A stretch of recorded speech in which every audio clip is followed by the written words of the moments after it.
It is Sat Chat time. Sat Chat is the weekly wrap-up of stuff that's been going on YouTube, stuff in life, fun, all of that. I've got to warn you. Well, so first I'll do the general disclaimer. This is not a tutorial. This is Sat Chat. We just chat.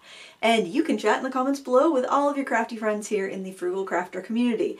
But I also need to preface this that I am in a bad mood today. I woke up on the wrong side of the bed. I have been in quite a state all day and I've been trying to pull myself out of it. So yeah, so there. I just want to, in case I just seem grumpy, you know, I just feel like I need to put it out there. And the reasons, there's 3 reasons I'm in a cruddy mood today, and they're all not even, they're stupid reasons. They're very stupid reasons, and I'm not even going to say what they are because they're just completely irrational reasons that should not be derailing my day. But anyway, we're human, and I'm also feeling like completely not incompetent, maybe incompetent. I'm feeling like I cannot, like I don't have enough hours in the day to get what I want to get done, and I feel like I should absolutely be able to get what I want done in the amount of time I have, and I'm just not, I feel like I am not executing life skills well. You know, do you ever have days like that when you're just like, what is life? What has happened? I do not know. Where did the time go? I am just incapable of adulting. I don't know. So that's where I'm at. How are you? How are you doing? I hope you're doing well. We did have a little bit of sunshine yesterday, which is really nice. Actually, yesterday's weather was fantastic. And today is my husband and I's anniversary, and that is not why I'm in a bad mood. That's great. I'm happy about that. 22 years. Can you believe it? So last night we went out to the $10 Theater does the Shakespeare Under the Stars every summer. And so I knew that yesterday was going to be the best day. It was like sunny and like 85 yesterday. So I knew like by night it wasn't going to be too cold. And so we went to that and it was delightful. It was wonderful. It was their opening night, their opening season. And one of these years we're going to have to go see it at Fort Knox, because like next weekend they'll do it at Fort Knox in Prospect Harbor. And that's like kind of this old fort. And it's all stone and all like medieval looking. So I think that would be really cool to watch Shakespeare there. But anyways, we went there. It was really fun. It was nice. We brought a picnic lunch or dinner actually, and watched the show, and it was great. I really have nothing to complain about in life. That was great. I don't know. I do not want to be in a bad mood when he gets home from work because it's our anniversary. I don't want to be all grumpy. So hopefully I can snap myself out of it doing the Snapchat. I've been trying to snap myself out of it all day, very unsuccessfully. And I don't know. What is life? I don't know. So that was really fun, and if you are local, $10 Theater does this every summer, the Shakespeare Under the Stars. They're at Indian Trail Park for the rest of the weekend, and I highly recommend checking it out. It's a gorgeous show, it's a gorgeous locale, and if the weather's good, it's wonderful. And so we had a great time doing that last night. So that's pretty much it for my life. Yeah, having our anniversary, and I went to pickleball this week. I hadn't gone the last 2 weeks. Last week I was still sore from an injury from a couple weeks ago, I mentioned, and I had friends over for a craft night, and so that was on pickle night. And then the week before they actually canceled it, but I wouldn't have been up for it anyway because I was in way too much pain from my muscle pull. And so I went last night, or Wednesday night, and I played and I had a good time, but towards the end of it I'm like, oh, I'm going to be feeling this, I'm going to be feeling this. And I could still feel the muscle pull, but a new fun fact, I think I pulled something in my back, because like right over, like kind of right lower spine kind of, like, but to the side, it's kind of like low waist, upper butt cheek area.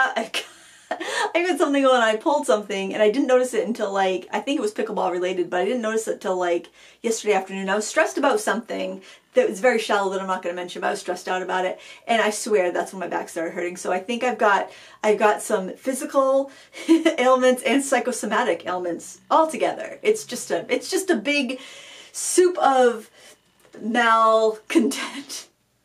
Oh gosh, you guys, it's just silly. But I had some other fun this week. Jason and I went out with a couple friends of ours last weekend we went out to dinner, went out to green tea, and this couple, oh my gosh, they're delightful. So it's my husband's best friend, and I don't know if do men have best friends? Do they call them best friends? I don't know, but I'm gonna call him my husband's best friend because they seem like they're best friends. They're BFFs, and his wife. And so we went out to dinner, and his wife actually married us 22 years ago. She officiated our ceremony, and they're just delightful people. And she actually has a 100% track record. Everybody that she's married is still married. Isn't that crazy? So we had a lovely dinner, and then we came back to our place for ping pong, and yeah, it was fun.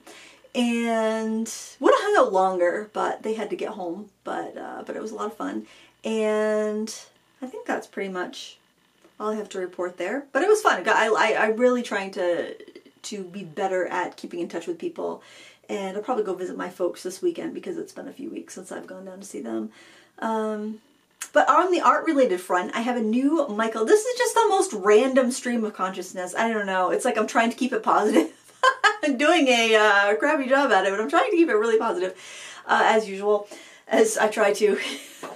But I do have a new Michael's class coming out next month, a free class for you. If you want to sign up, I'll put the link in the video description. We're doing the vintage, oh, I can show you, oh my,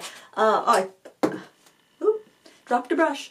I put my new Daniel Smith gouache. I bought the mixing set of 4 and then a burnt umber Daniel Smith gouache. I put them in this little portable painter. And I'm not done this yet, but this is what I'm working on for World Watercolor Month today. This, that street light. But anyway, what we're going to do for the Michael's class, I actually have in here. And talk about brain cramps. I dated this 2003. Not 2023, the year it actually is. 2003. Didn't occur to me. I didn't even notice it until somebody mentioned it to me. And he's a viewer of the Sat Chat. He's like, did you paint this like 20 years ago? I'm like, no, why? Oh, I got the date wrong. Oh my word. It's a dingbat week, I guess. But that is, that's going to be the Michael's class. We're using water-soluble graphite. So if you have the Derwent XL graphite or you have the Graphitant pan paints, those will be suitable. Or if you have any other graphite paint, it'll be great. It's in a month. A little less than a month actually. August 15th, I believe, over at Michael's Online. There's still some sort of glitch if you're outside of the US and Canada where people are not able to sign up, and I brought it to their attention. They're looking into it, so hopefully soon, if you're outside of the US and Canada, you'll be able to log on. I don't know what it is, but people outside of North America have, I don't know if anyone if you're from Mexico, see if you can sign up, because I don't know if it's like North American territories are fine to sign up, but everywhere else isn't. I don't know. There's some sort of glitch on the website. They did a revamp a while back, but if you try to sign up and you haven't been able to, if you could let me know, that would be great. The more information I can give to Michael's about that, the better. But anyway, it's a free class. It's an hour long on August 15th, and it's going to be a lot of fun. And if you have water-soluble graphite that you haven't used, you don't know what to do with, this is a great project for it. We're also going to use some pastel pencils, which kind of brings out some, you know, some highlights and textures and things like that. So it's just a great way to, you know, get some stuff into the mix that maybe you picked up and then you weren't quite sure what you wanted to do with. We all have that. We get excited, we buy a thing, and then we're like, well, what did I buy this for? I swear I was going to do a series on my list of things I have not accomplished but want to do, in my shame list, the list of things that, you know, just my big plans. I wanted to do a series called What Was This Thing and Why Did I Buy It? And I think I actually did 1 video in this series, maybe 2, I don't know. But I want to dig up those supplies, those oddball things that we had to have that we used once or twice and then forgot why we bought it. And I think it'd be really fun. Of course, probably most people are better at purging stuff than I am and have gotten rid of those weirdo supplies. But I feel like with art supplies, as long as they're not something that's going to dry up and go bad, they all come back around again, and there's always new ways to figure out how to use them. Like any sort of like pencil or pen or water-based, water-soluble thing like a watercolor or water-soluble graphite, something that doesn't like dry out and go bad. It dries out and you just re-wet it and it's good to go again. So I just think that would be kind of fun. But if you have the water-soluble graphite and you're like, I don't know what to do with this, come to my class. It's free. It'll be fun. And if I could ask you a favor, if you enjoy coming to my Michael's classes, you like my teaching style, if you wouldn't mind leaving a review on Michael's like the class page, that would be really helpful. It would help people that are considering signing up for the class to know kind of like what I'm like as an instructor, and all of that. It really helps people figure out what classes they want to take. And yeah, I mean, you're giving me your resource of time. They're giving me their resource of time. Time is our only finite resource. That's, you know, that's the only thing we truly can't get back, right? The time we spend is gone for good, so we want to make sure we spend it wisely. What else? Oh, so this is kind of exciting. So two things here, actually. I've been learning French. I took French for a couple of years in high school, and my grandmother spoke French, but I just never, I don't know, it just never really clicked. I always wanted to learn, and so I'm like, well, going to France, the trip is happening, the retreat next year. I'm like, I'm going to learn French. So for the past couple of weeks, ever since the trip sold out, when the trip sold out, I downloaded Duolingo, the French program, and I've been using that every day. I've also been using some online videos, the French Pod 101 mostly, but also French with Francesca, and also a couple podcasts. I think they're from the same company, but it's News in Slow and French in Slow. And one is kind of like it's like French in 30 lessons, and it's kind of like almost like a play kind of you're listening to. There's a segment every day, and so I've been listening to that on my walks with the dog. And the News in Slow is kind of like a current events French podcast where they speak very slowly. There's a couple presenters and they talk very slowly, and that comes out once a week. And so I've been listening to that, and it's going pretty well. I think I feel like I'm getting it a lot more than I did before in high school. I think part of it is that, like with the app, you see what the words are, you hear and see what they are, because I would get really confused with like the writing everything out in high school, and when we'd have to do the talking exercises, the memorizing how things sound and conversing and stuff, I did fine with that. But it was when I had to sit down and write it, it was a nightmare. I just couldn't get it. I couldn't make it click. But with the Duolingo and with also the videos online, I'm able to see, you know, the words on screen, and they conjugate everything. If there's a shorter way to say it, they do it. They don't say whole words if they don't have to. They're being like, no, we're going to apostrophe that. We're not going to be saying the whole word. We're taking too much time. We're in France. We got things to do. We're busy. We got to go see the Eiffel Tower, and, you know, we got things to do. We could go to a painting retreat. I don't know. So wish me luck. I figure it's a perfect goal because it's a big like win. It's a big task, and I have just not quite enough, just enough time, you know, just under here. That's just enough time, you know. So it's kind of like it keeps nipping at your heels because the deadline is pretty close. And it's a big enough task that you really want to do it. It's kind of like a big, yeah, that'd be so cool if I learned that.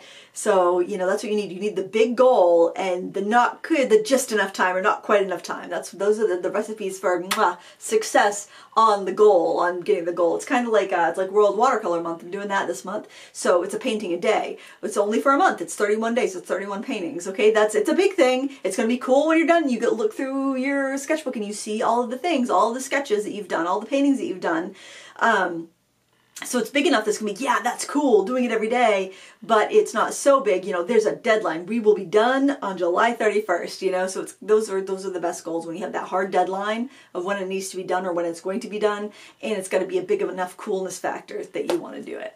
So those are my two current goals, finishing World Watercolor Month and the French, learning French. I guess I do have some other goals, but they're not ones I'm going to say out loud.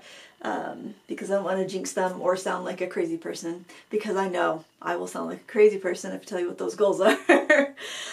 More crazy than typical, because I know you're probably like, wow, you're holding some crazy back, Lindsay? That doesn't seem possible, but yeah, it's possible. Just ask my husband, my poor long-suffering husband of 22 years. He can tell you. We've been together like 25, so he could tell you the whole, the depth of the crazy, but he never would, because he's a good guy. And I got contacted by a local TV station that wants to interview me about the French art retreat, which is kind of neat, because I kind of forget that, like, because my professional life and my personal life don't really cross that much. I mean, it's not like I walk down the street and people are like, hey, she's on YouTube, and people don't care. People don't know. Don't care, and that's totally fine with me. Completely anonymous. But so that's kind of neat. So like my mom will be happy. She'll be like, what, you're on TV? She'll be so excited. That will be the highlight of her week or a month. I don't know. So I just got to set up a time for that interview. So that's gonna be happening.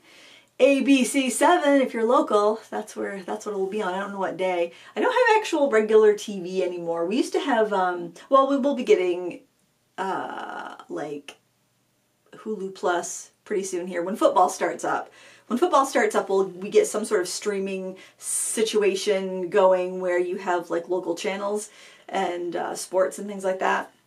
But other than that, like, I don't have any local channels. I don't watch the news. I used to be kind of like a little bit of a news junkie, but I don't think it was good for my mental health. And I started reading 8 Habits for Optimum Health.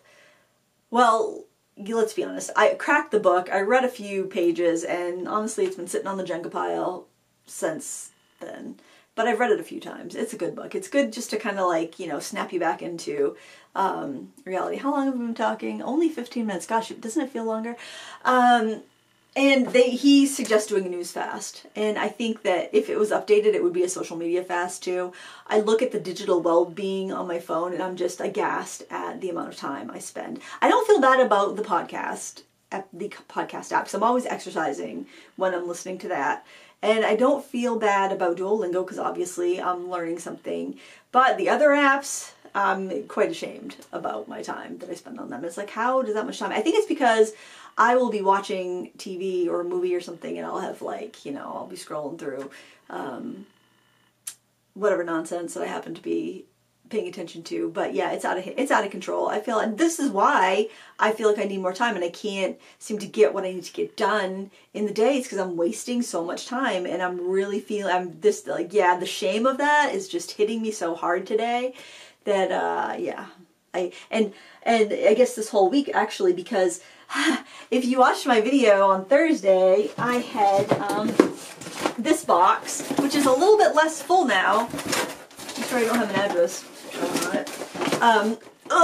This box here of stuff. I had a couple shelves, a couple cubbies of stuff to review, and I'm just like, this is insane. I need to get this stuff used and evaluated and recorded, like tutorials recorded with it, because it's piling up and I'm forgetting the stuff that I bought, and I'm forgetting the stuff and sometimes I get stuff sent to me because you know, the YouTube channel, people will send me products to review, and it's just it was just getting out of hand, and I just feel like I need to catch up on stuff. I feel like I'm so behind on so many things, and so I'm like, that's it. I took everything and I threw it on my table, and that's why I did that video. I'm like, this is all the stuff. What should I do first? You guys were so helpful. I was surprised.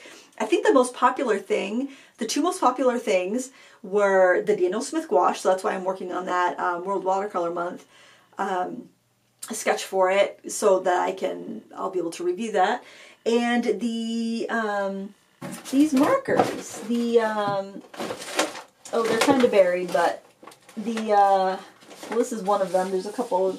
The Paul Rubens dual-toned acrylic paint markers. Those have been the most requested ones so far, I think.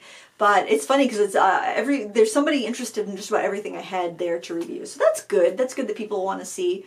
And then with Amazon Prime Day last week, I did buy a few things that I wanted to review because I was really curious about a couple different products that I've recommended in the past, and I was worried that maybe they're not up to snuff anymore. One was the La Petite Aquarelle watercolor set, which is Sennelier's student grade watercolor set, and I was concerned that they've dropped in quality because I've had a few blog comments where people have said, I got those and I didn't think they were very good, or I watched somebody else's review of them and they did not look like the paints I reviewed. They looked very weak, and I was like, geez, that's too bad. Did they change? Because I really like that brand of paint for a student quality paint. So I saw that they had released a 36 set. I actually saw this probably about a couple weeks or maybe a month ago, and the price was pretty good, but I didn't buy it because I'm like, I'm like so far behind on reviews. I don't need to be buying anything else. But then it was out of stock like immediately. And so when it came back, and I couldn't find it that was on Amazon. I couldn't find it anywhere else for sale. Couldn't even find it on the Sennelier website. And so it was Prime Day and they were back in stock, and I snagged one because I'm like, I want to compare this to the old one. Plus there's 12 new colors. I'm like, well, that's great. I can share the 12 new colors. People can see it, see if it's worth upgrading if they have it, and just see if the quality is the same from the old set to the new set, because the old set was great. And the other thing I was really curious about was the Milian Yang Pretty Excellent watercolors, which is, I've got so many piles. I should spin the camera around before we go. It's shameful. But maybe it make you feel a little better about your housekeeping anyway. The Paul Brunel, it's over there. I can't. It's in a pile. It's in another pile that I can't reach. The piles for days, friends. Piles for days. The Milian Yang Pretty Excellent paints, which I reviewed probably about 6 or 7 years ago. They knocked my socks off. They were the best budget watercolors I've ever tried. They're better than the Sennelier, Le Petit Aquarelle, but I'm like, are they still good though? I'm really curious about that because they changed their packaging. The price hasn't gone up, but before it was kind of like the paints were 36 colors, and they were in this kind of like cheesy thin plastic ice cube tray type packaging on the inside of the tin. And they weren't in their own individual half pans. It just was kind of chintzy. The outside of the tin's great, it's beautiful aqua color, but the part that held the paint was just kind of cheesy. But the paint was fantastic, so I had no complaints. And it was 20 bucks back then. But it really hasn't gone up in price over the past 6 or 7 years, and everything has gone up in price. It's like, how has inflation not touched that product? And so now, if you buy the set, all of the colors are in their own little half pans, which would add to the expense of the set, but the set has not gotten more expensive. It's still running around 20 bucks. And it was on Prime Day for like $17. So I'm like, well, I'm buying that. I'm going to compare the old versus new, and I'm going to see if it's still good. And I'm hoping it's still good because I want to do I've had a lot of requests from students from the 30 Days to Better Painting class, and also from students that want to take 30 Days to Better Painting, but they only use watercolors, to do a watercolor version of the course. So I want to do, I'm planning on doing a watercolor version of 30 Days to Better Painting, but all new projects. I don't want the same projects because I know there'll be people that want to do both. So I want it to be all fresh new content. And I want to use that paint because if somebody is new to watercolor, I want them to be able to buy a set of paints for $20, $25, get a set of brushes for, $20, $25, and get like I'm going to do, I think, on watercolor greeting cards, because you can get a pack of 50 watercolor greeting cards for not too much, or 100, and just be like, you've got this stack of watercolor paintings, or in a sketchbook, a 5x7 sketchbook would work too. So that way you'll have this stack of either watercolor greeting cards that you can paint and mail off to a friend, or you can have it in a sketchbook and you'll be able to flip through and see your progress the whole time. So either way, sometimes when you first start painting, or if you're doing a challenge, you have all these paintings, you're like, well, what am I going to do with these? I'm not going to frame them all. But if it's on a card, then you can send it to somebody. Or you can have a stack of greeting cards ready to go the next time you need one. And I feel like mailing it off before you get so much better, because like if it's like 2 years from the road and you find that painting down the road and you find that painting that you did 2 years ago, you might think, oh, that's not good enough to send. But if you paint it and then you send it, you'll forget about it by then. And you just got to get the hours, and you got to get the painting hours in to get better. There's no substitute from that. You can watch all the tutorials, you can read all the books, but until you're putting brush to paper, you're not going to get better, you're not going to get faster, you're not going to get more accurate. And that's what the 30 days does. It makes you quicker, more accurate, more decisive, and less, you don't hem and haw so much, you don't spend all this time dithering and trying to decide what you want to paint. You just jump in and you go. And so I want to do a watercolor version, and I'm hoping that the quality on the Pretty Excellent set is still good, and I can recommend that so that people can be all in with supplies for well under $100, hopefully less than that, and have a good quality paint that they can keep on using. And as you use up a color, there's going to be colors you like better than others. You use up alizarin crimson, you can go buy a tube of professional alizarin crimson and refill that palette. You don't have to go buy a new palette, you don't have to buy a whole new set. You just buy the colors as you run out in a better quality product, a professional quality product, and then you upgrade only the colors you're actually using, and you don't end up with a ton of tubes that you're never going to use. So it's kind of a long game there, but that's what I'm thinking. And unfortunately, I'll have so many different ideas going at once that it can be really hard for me to sit down and buckle down and just pick a direction and go. So I've been struggling with that. So that's why I thought if I take everything out of my cubbies that are to be reviewed and throw them in a box, and throw the box on my desk, and just start taking something off the pile and working with it, and getting it to the point where I know enough about it to evaluate it properly and can do reviews. Reviews just take a long time. Sometimes I'm just not feeling very I'm not feeling very committed to spending that much time on this particular product. I just want to go to my tried and true and use that. But you know, the reviews are what people want to see. The reviews do well, and I want to put out stuff that people actually want to see. I'm looking at what do we have for time. I've got like 3 more minutes. You know, and my numbers have not been great this summer. I always have a dip on YouTube in the summer. That is expected, but and I'm like, I told myself I'm not going to look. I'm not going to look at the numbers. I am going to just live my life and make what I want to make and not look at the numbers. And that did really well for about a month. But I've been looking at best times to post my videos. I have been looking at that on the audience tab in analytics, but I've been trying to not look at other stuff, but I looked, oh friends, I looked yesterday, and that's like, you know, when you get a bruise and you can't help but push it. I'm pushing that bruise all day, man, pushing the bruise. So I'm trying not to push the bruise. I'm trying to move on, to you know, be all stoic and, you know, control the things I can control how I can't control the situation necessarily, but I can control how I respond to the situation, right? I hope. I don't know, but yeah, I feel better now. Thank you guys. I always feel better when I talk to you guys about this, you know, even though you're like, Lindsay, you're talking to a camera, you're a crazy person. Whatever, for whatever reason, I feel better. I don't know. It's like when you put on red lipstick and you're just like, hey, my day just got a little bit brighter. That's a little trick. You can throw in some red lipstick. I don't know if it works for men or not. You can let me know, men. All 4 of you watching this. Does it help? I don't know. Maybe it's like putting on a red pocket square in your jacket and feeling all fancy. I don't know. I don't know what men do. I barely know what women do. I barely know what I do. I don't know. But yeah, I was definitely in a little funk, but I'm feeling better, and yeah, I'm ready to sail into that weekend. Feeling better. I feel better. Fake it till you make it, right? I don't know, but that's pretty much it. Do I have anything I haven't mentioned? You know, really, there wasn't that much going on this week. I think I've talked about it all. I do have some videos. Not remembering off the top of my head, the big haul, the big what should I review next haul video was up Thursday, and there was a painting tutorial. Don't remember what it was though. Probably something worldwide. Oh, it was the propeller. It was a propeller. It was a time lapse so that you can know what you're getting into for Michael's class. But and there was a review. I don't know. Go check it out. It's on my YouTube channel. Thank you so much for watching, and I hope you have a great weekend. I'll talk to you in the comments below. Until next time, happy crafting. Bye.